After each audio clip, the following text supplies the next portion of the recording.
My wonderful subscribers, to my viewers, and to everyone watching me on Unauthorized TV. I'm sure for me, Sansu Mobi a Kwabashon Kopa Sabe or Unauthorized TV Studio.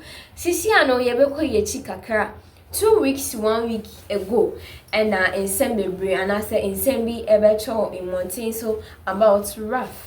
Now, for in some better abonting about Raph no na enye nika.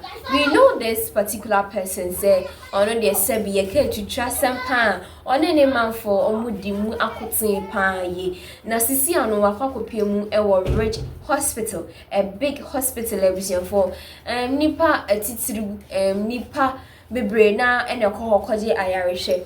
Now when I'm so yesi about betuja say Raph ebora on ebusha for na obia nurses shano sebi wenya akwensia e was say ohia much attention that moment no Raph bra no say sebi o nensa mare anasa ne fingers eye ne anti no omunjai nipa na omotion no omombesho onumum na ono so enho entono. Now, you know, with this case, no nurses, no omunjai and me show would no any critical no. And I'm so kwaya kasa ma ebusha for nem say ni Raph elbow nurses for any bitch say osibamo omo akasa owie ema and I'm so my yesi oye video bi kan ebusha for ense na emfata the beto in mountain so we better wanting and a health minister Edina no betum say before say obetimi am making any judgment and as obe conclude this particular case no just say you know or shishim enya nchechemu 1 or 2 be omo investigation omo nurses for ni be ekasa and you know yeah that level no when I'm so you know head nurses and then midwives for Eden say me about better wanting say then this is not the right thing to say. Sabio CCTV camera in Chantro say Raph a chat how or run inside behaviors are by obey no a capture no from you know the first moment kopem say we be ya free hospital or call ye dia you want you so to say it's me the Raph to prison and I say ye man ye chino police custody near the same makumi no bi nam suntia ultimately yes na oba hospital or obey na sisiano ebusha for Raph Ederson number 1 handshake ministers impenifo ahodo wo komasiya na chese enseni oma for respect ama nurses oma for respect ama even that man na odaho critical moments no Raph ekwaye say no ho edodo no enti omunya no moye no mission no oma for respect ama sam papa no and I'm so ama sembebre na ene ekoso ewe my God na say enti no main person meso brand camel ni ekotie mu nsem emrasisia milas sembebre say koso mehim wieye to shenesi ni buru health minister de betu just say what committee si ahwehwe nsem ni mu na yem bring the corporate to order. Ghana Registered Nurses and Midwives Association penny for chirimu say debi a dear CCTV camera capture the detestable behavior of a branch area. Ye any information of any committee because ya woman yimu and a just police invitation ye chin comfort wo mu shem na wotwe mienu ye omuntumi pie na so obi tumi fa mrahye ne nsem kodi nyambra nsem say ya de enti ne wo se makwa manipa nenam the streets of Ghana na wasan kura nya kokodro enjoy a handshake from ministers na yenche ne mfanto and na sam ne konkon ho sa ene abranche na tene pega ne nyina ne se from the High Court of Justice, the Superior Court of Judicature. Judge Nia Otia Jameso Mano just 8 days. He should come and respond. Because nurse Nino together with Nipa ho do anomo busu anda ho no mu a their privacy were invaded as you branch e Accra High Court. Till Raph St. Williams aka Raph the fellow Ghanaian. They say about be a defendant. And the plaintiff Rejoice Chocho Bote ya oye nurse Nino and others. Statement of claim. Almost the plaintiff is a nurse and is currently undertaking national service stroke rotation at the Greater Accra Regional Hospital, Rage Hospital in Accra. 2.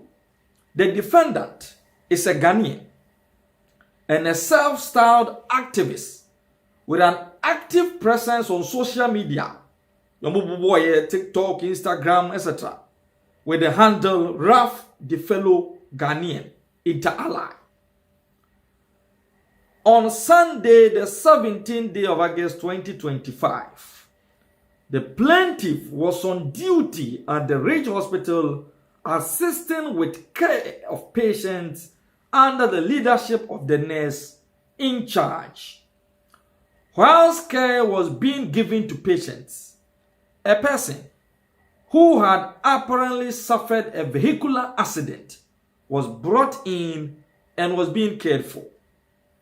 Suddenly, the defendant, leading some thugs, underline the word thugs, also entered the facility, and the defendant demanded impatiently to be treated for what he described as an injury to his fingers. The defendant demanded that the staff abandon the patient whose treatment were critical, including the one who has suffered a vehicular accident, to rather attend to him. Among the patients undergoing treatment at the time, per records from the hospital, was one with an open fracture of the head that was actively bleeding, and efforts were being made to arrest the bleeding.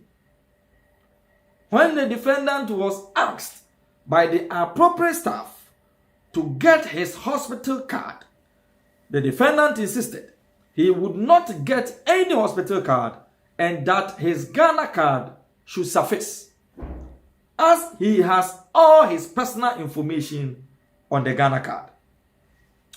When he was informed that it is not done like that in Ghana, and that no Ghana card has medical records of any individual, he got visibly angry, hurled insults, abuses, threats at the hospital staff without any provocation, and audio and video recorded evidence has been made available at the court. The defendant at all material times was even videoing the staff and patients in the room without consent or authorization, an act which clearly breaches the confidentiality required for medical treatment, as according to the Ghana Medical Association Act 119, Act 76, also enshrined in the 1992 Constitution. The defendant unlawfully published the said video recordings online. 1. Without the consent of the hospital. 2. Without the consent of the hospital staff. 3. Without the consent of the patients and their families. Though there was no active bleeding on the defendant's fingers, as according to hospital records, the plaintiff personally provided first aid to the defendant and dressed his wounds to give him reassurance and comfort so that he could go and get a hospital card for full treatment. The defendant, who was prancing to and fro, intentionally removed the dressing the plaintiff did for his wounds and without any apparent reason went outside, marshaled some thugs and led them forcibly into the treatment room and emergency room, telling them that the staff had abandoned the patients. Due to the menacing and aggressive posture of the defendant and the accompanying thugs, some of the staff who saw them took to their heels. Some staff suffered injuries as a result of the running. The plaintiff was busily engrossed in the provision of care for patients, and while she was diligently attending to patients, the defendant and his followers accosted her. The defendant, without provocation, struck the plaintiff's left hand with a clenched fist and a metallic cell phone. The attack took the plaintiff by surprise, as it was entirely unwarranted and without provocation. The defendant and his followers, who were well-built men, some speaking Ga, some speaking Pidgin, some speaking Hausa, escalated the attack and pounced on the plaintiff and brutally beat her to pulp from behind and all over her body. Medical records have been given to attest to the beating. As a result, the plaintiff sustained injuries to her right shoulder, left lower arm, back, waist, and other parts of her body. She also currently has severe headaches, excruciating chest pains, and body pains following the attack. The plaintiff now suffers frequent panic attacks and nightmares as a result of the brutal attack. The plaintiff has suffered injury as a result of the direct, voluntary, and intentional contact with the plaintiff's person by the defendant and his mob, obviously without the consent of the plaintiff. The defendant has stated that he was home